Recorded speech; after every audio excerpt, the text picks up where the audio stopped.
very strong reputation over the years for being a Japanese Buick, or in other words, an old people's car.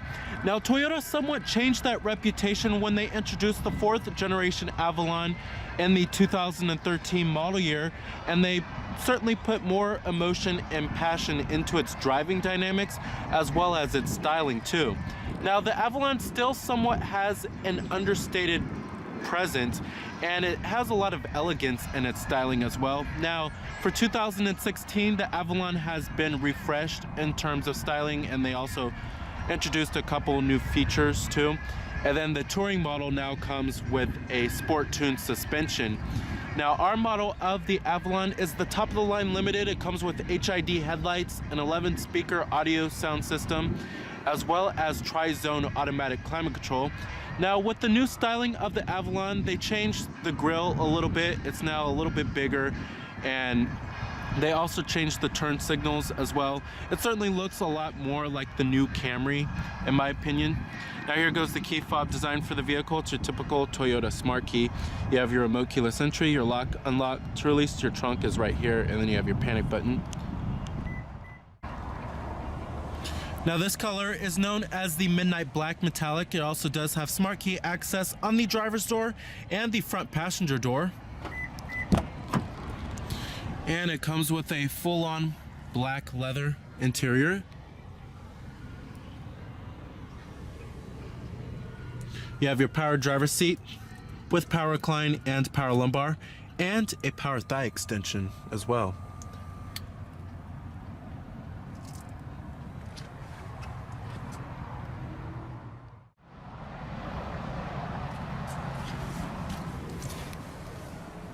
All right, now stepping on inside of the Avalon here. It's a very nice place to spend your time. Plenty of room for the front occupants. Have plenty of headroom and plenty of leg room. And this cabin just oozes quality with nice stitching everywhere on the dashboard, and everything where you touch is pretty much going to be soft touch materials.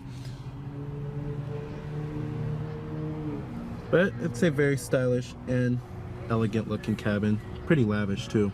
Now, you do have push button ignition. Just put your foot on the brake and hit the button to start.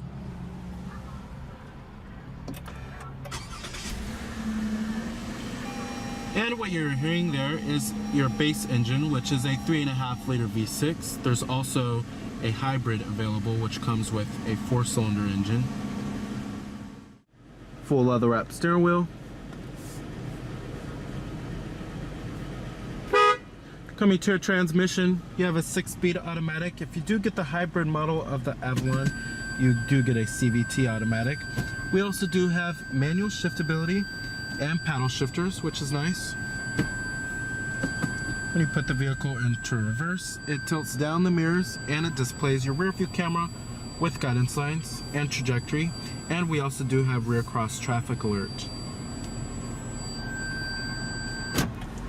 And I'm going to go ahead and turn on the lights. They are automatic, of course, and the hazards as well. All windows are fully automatic in the Avalon. Let's go ahead and pop up the hood, check out the engine bay. Heated exterior mirrors with side turn signal indicators, and you also do have blind spot detection.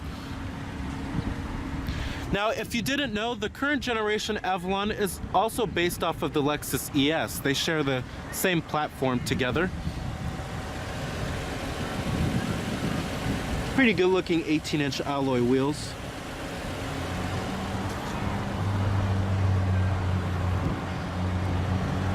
Coming up front, you have HID headlights with LED daytime running lights.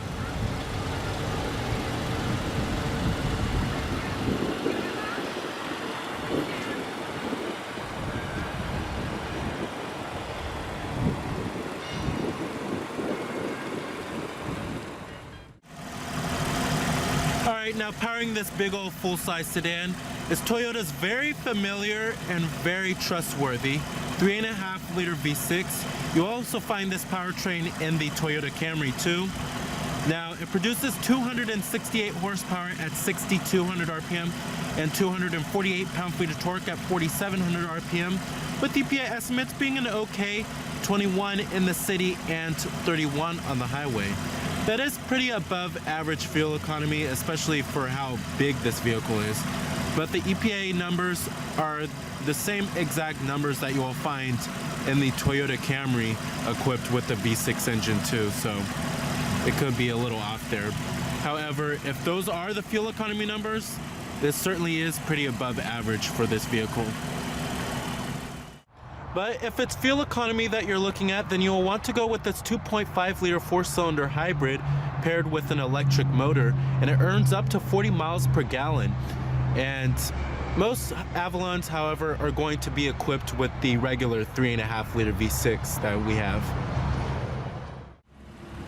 Trims of the Avalon start at the base XLE trim, which starts at $32,650. The XLE Plus starts at $34,400. The XLE Premium starts at $35,850. The Touring starts at $37,050. And then the top of the line Limited starts at $40,450. Competitors for the Avalon, you have the vehicles in the full-size sedan class. This includes the likes of the Chevrolet Impala, Dodge Charger, Ford Taurus, Chrysler 300, as well as the Nissan Maxima, Hyundai Azera, and the Kia Cadenza.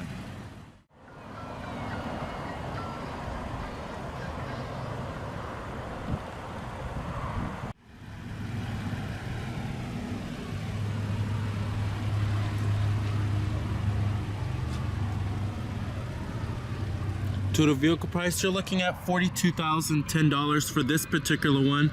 Like I said, EPA estimates are 21 city, 31 highway. Coming up top, you also do have a shark fin antenna, rear window defroster, of course. Coming to the rear of the vehicle, you will find LED taillights. They have been slightly refreshed. They have a more smoked out design to them.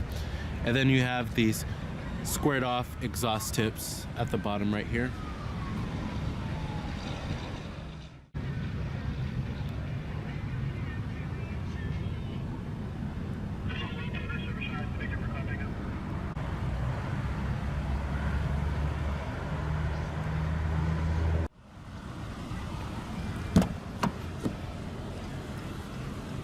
All of your basic powered features: power windows, power door locks, power mirrors, memory seat settings for 2 people, chrome interior door handles.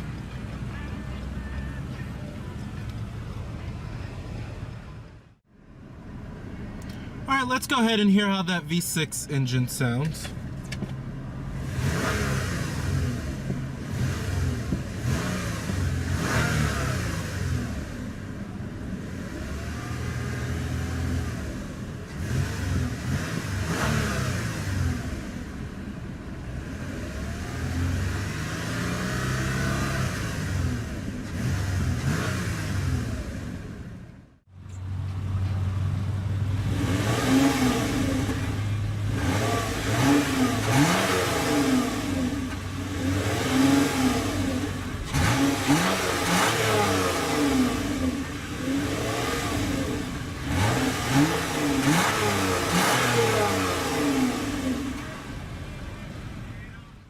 Now, build quality and materials are quite impressive inside of the Avalon here, and certainly have a Lexus-like level of quality. Now, if you are looking at the Lexus ES, the Avalon certainly makes a great alternative to that vehicle, and you will find nice stitching everywhere inside of here, soft touch materials on the mid door panel, upper door panel, armrest, dashboard, everywhere you pretty much touch is going to be soft to the touch.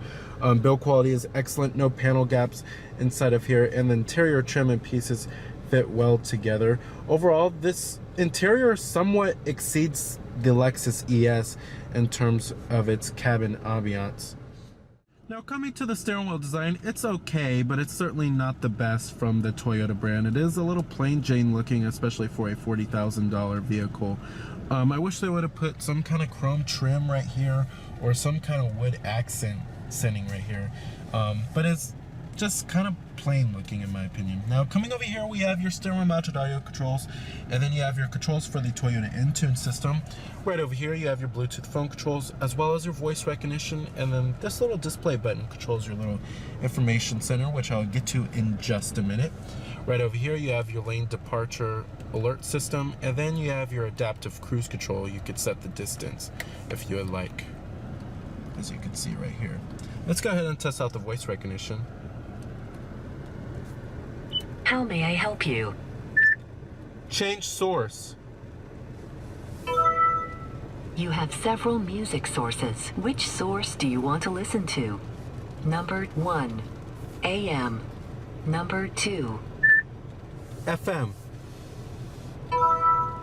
the audio source is set to FM. The voice recognition does pick up your voice quite well, I have to say. Up here is where you will find your auto-dimming rearview mirror, garage home link, and an integrated compass, sunglass container, SOS Safety Connect, your sunroof with your sunroof controls. Then you also do have a sliding shade, of course, map lights, and then the headliner is also nice and plush too, pretty high quality. Down here is where you will find your Qi wireless charging system. Many vehicles still don't have that nowadays, and it has a little tray, which is pretty cool. And then down here is where you'll find your button for the Qi wireless charging system, and then you have your USB port with iPod integration, your auxiliary input, and an 812 volt power outlet down there. Dual cup holders, and then you have heated and ventilated front seats for the driver and the passenger. You also do have your different driver selectable modes, Eco, Normal, and Sport. Coming to the center console storage, not too shabby, and you do have a removable tray that does adjust. So the center console lid is also nice and soft touch too. As far as seating comfort goes in the Avalon, it's excellent. The seats are very plush. They feel just like Lexus's seats, to be honest. They're buttery soft, and they're great for long road trips. Thigh support is also excellent too, especially with the thigh extension. That helps out quite a lot. Visibility is pretty good out of the Avalon. Lots of glass area on the front windows. Seeing out of the windshield is decent, but you do have this little hump right here, which does intrude on the visibility through the windshield a little bit. When you get to rearward visibility, it's okay, but it's not the best in the full-size sedan class, but it does help that you have that big rear quarter window. The climate controls in the Avalon are pretty simple and easy to use. It's a pretty clean looking layout too, and the touch sensitive buttons for the temperatures are calibrated very well. You do have dual zone climate control. Then you have your temperatures right here for the driver, and then the passenger side is right there. Your fan speeds are located right here too. And you have your off button, different zones, your recycling, then your defrosters too. Pretty easy and simple looking. And then you have a digital clock in the center right there, which is nice. Down here we have your pre-collision alert system, and this is where you could set the distance. It shows you up on the information center what distance it's set at. Traction control off, and then you have your blind spot detection, your trunk release, and then your power rear sunshade. And then you have a little coin box as well. Alright, let's get to the multimedia interface and the infotainment system. It's Toyota's Entune system. We've seen it countless times before. Now this is your home screen on the Entune system. Now you could set this up how you would like. You have your radio right here, or your audio source, and then you have your phone, and then you have the map. But however, you have to have a map card inserted, and you can configure the home screen how you would like, which is pretty cool. You don't have to have the map show up. You could just have the phone or the audio just show up on the home screen. Now let's get to the audio sources. Now your audio sources include nothing out of the ordinary, all the normal stuff here. We have AM, FM, XM satellite radio, your USB port with the iPod integration, Bluetooth streaming audio, and your auxiliary input. You can also reorder it how you would like. And then you also do have your CD player with your optical disc drive. HD radio is also on this bad boy too, and iTunes tagging as well. Coming to apps, you have your navigation. However, I can't show you that today because the map card is not inserted, but it's just like all of the other Toyotas and Lexuses that you'll find. Nothing too out of the ordinary with the navigation system. Coming to the Eco, it shows you a little bar graph of how fuel efficient you're driving, and it shows you your average speed, your elapsed time, as well as your fuel range. You can clear it if you would like to. Coming back to apps, you have your setup. There's many different settings you could change, from general, home screen, voice, display, navigation, audio, many different settings. Then you have your phone. You can hook up your Bluetooth phone, have all of your contacts stored on here, and then an integrated dial pad as well. And then you have your live traffic, but you have to have the map card. Then your weather shows you your current weather. You could change the city if you would like. Messages, but you have to have a phone paired. It's for your text messages. Then you have your maintenance.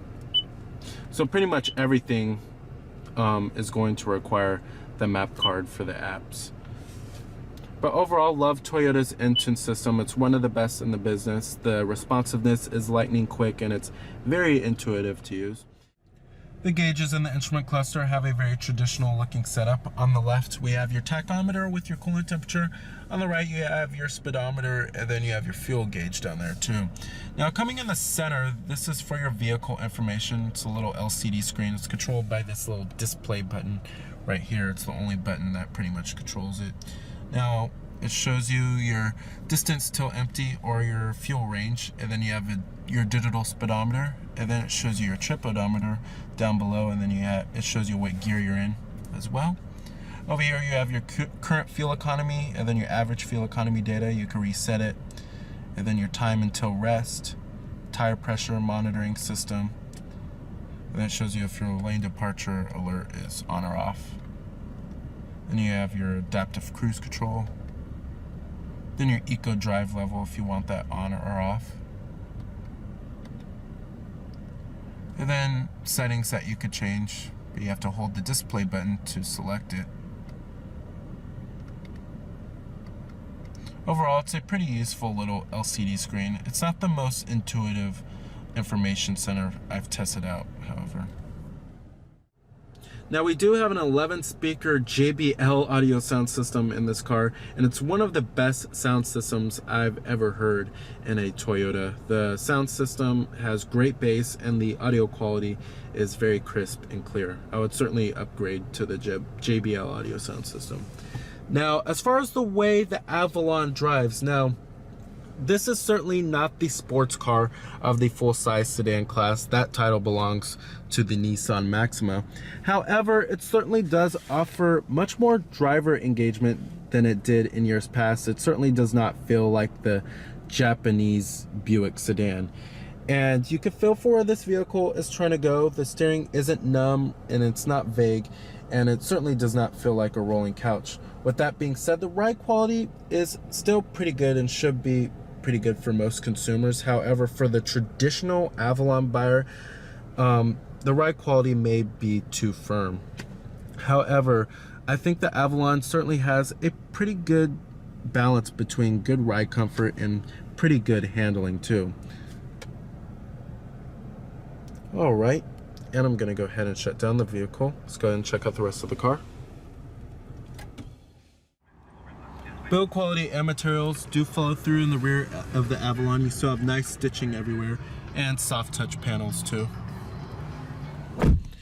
Now, sitting back here in the Avalon, it's a very comfortable experience. The seats are very comfortable, still nice and plush, just like the front seats. And I would certainly take a long road trip on this vehicle, especially in the back of the Avalon here. The rear headrests are also adjustable, except for this one, the middle seat. Now, 3 adults should certainly feel very comfortable back here. There's plenty of space and room. And you also do have your rear center armrest with cup holders. And then you have a ski trunk pass-through right there. And then you have your dual map pockets, rear air vents, and then you have automatic climate control back here, which is nice. And then you have heated seats for the left side as well as the right side. And then down there is where you will find a 12-volt power outlet. Then you have your map lights, of course. All right. Now the Avalon does have a pretty large trunk, I have to say. However, if you do get the Avalon Hybrid, the trunk space is cut back a little bit because of the battery pack.